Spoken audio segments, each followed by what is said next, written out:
हर खबर पर होगी आपकी पकड़। डाउनलोड कीजिए एबीपी लाइव ऐप।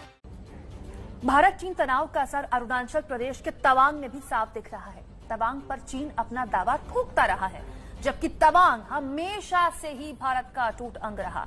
तवांग से एबीपी न्यूज संवाददाता पिंकी राज पुरोहित की ग्राउंड रिपोर्ट।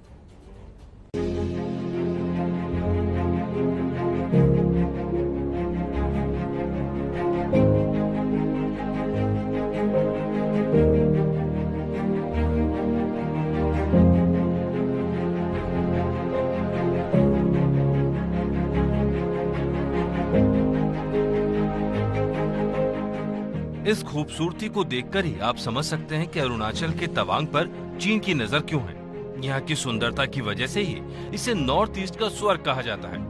यहाँ की पहचान है तवांग मठ, जो 1962 के युद्ध का गवाह रहा है। तो इसी मठ में 1959 में सबसे पहले दलाई लामा का स्वागत किया गया था और लहासा के पोताला महल के बाद विश्व का दूसरा सबसे बड़ा मठ। ये तवांग नदी की घाटी में तवांग कस्बे के निकट है।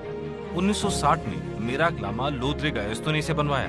फिलहाल इसमें 570 से ज्यादा बौद्ध भिक्षु रहते हैं। समुद्र तल से 10,000 फीट की ऊंचाई पर तवांगचू घाटी में बने इस मठ में दुनिया भर के बौद्ध भिक्षु और पर्यटक आते हैं। पहाड़ी पर बने होने के कारण तवांग मठ से पूरी तवांग घाटी के खूबसूरत दृश्य देखे जा सकते हैं। तवांग मठ तिब्बती बौद्धों के लिए काफी अहम है, इसलिए चीन के लगातार निशाने पर है। चीन तिब्बतियों के सबसे बड़े धर्मगुरु दलाई लामा की आवाज को भी शांत करना चाहता है। चाइना का जो पॉलिसी है वो दलाई लामा को लेकर हम लोग का जो बौद्ध धर्म है उसको नष्ट करने के लिए वो बहुत ही क्या करते हैं, हमेशा सदा ही वो प्रयास कोशिश किया जाता है। उसने जो 1959 में भी जो दलाई लामा शरणार्थी में आई थी, तो उस समय भी उसने जो तिब्बत में जो जितना जो मोनास्ट्री थे, जो मठ थे, उसको नष्ट किया गया है। अगले दलाई लामा को खुद दलाई लामा ही चुन सकते हैं, जो कि इस वक्त भारत में है। साथ ही ये भी कहा जा रहा है कि अगले दलाई लामा तवांग से हो सकते हैं। ऐसे में तवांग का महत्व बढ़ जाता है। लगातार चीन जो है वो दलाई लामा पर जासूसी करता रहा है और साथ ही कहीं ना कहीं उन पर हमला करने की साजिश भी लगातार करता रहा है। तो ये कहीं ना कहीं ये पूरा जो एंगल है वो दलाई लामा और इस तवांग मोनास्ट्री से जुड़ा हुआ है, क्योंकि सीधे तौर पर बौद्ध धर्म के लोग दलाई लामा को बहुत मानते हैं।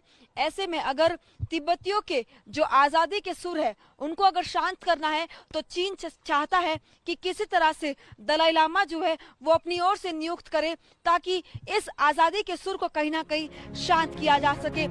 अंतर्राष्ट्रीय मानचित्रों में अरुणाचल को भारत का हिस्सा माना गया है और हमेशा से अरुणाचल भारत का अभिन्न अंग रहा है। चीन तिब्बत पर कब्जा करने के बाद अरुणाचल प्रदेश को भी अपना बताने लगा। चीन की इन्हीं हरकतों के कारण एलएसी पर भारत को माकूल जवाब देने को मजबूर होना पड़ा है।